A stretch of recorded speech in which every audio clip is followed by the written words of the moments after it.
Presiden Joko Widodo meminta media arus utama jangan lelah untuk mengungkapkan kebenaran di tengah gempuran kabar bohong atau hoax. Hal ini ditegaskan Presiden ke-7 Republik Indonesia itu dalam puncak peringatan Hari Pers Nasional ke-72 di Ambon, Maluku.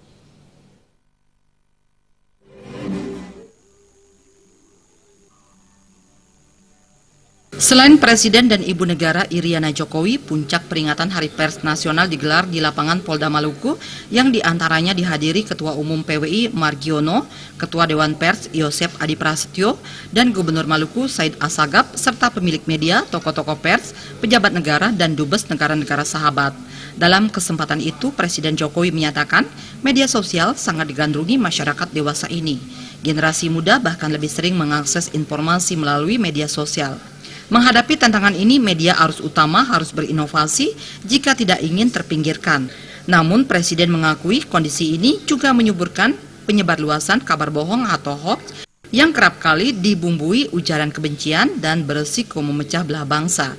Presiden pun mengapresiasi langkah Dewan Pers yang melakukan verifikasi terhadap media dalam rangka melawan kabar bohong atau hoax. Pada kesempatan yang baik ini, saya ingin mengapresiasi upaya-upaya Dewan Pers yang melakukan verifikasi terhadap perusahaan media massa cetak maupun elektronik. Selain menjamin profesionalitas dan perlindungan terhadap wartawan, dengan adanya verifikasi tersebut, masyarakat juga bisa tahu media mana yang bisa dijadikan rujukan, media mana yang bisa dipercaya dalam pemberitaan. Terkait verifikasi media, Bali Pos dan Bali TV yang bernaung di bawah kelompok media Bali Pos berada di antara media-media yang memenuhi syarat verifikasi oleh Dewan Pers.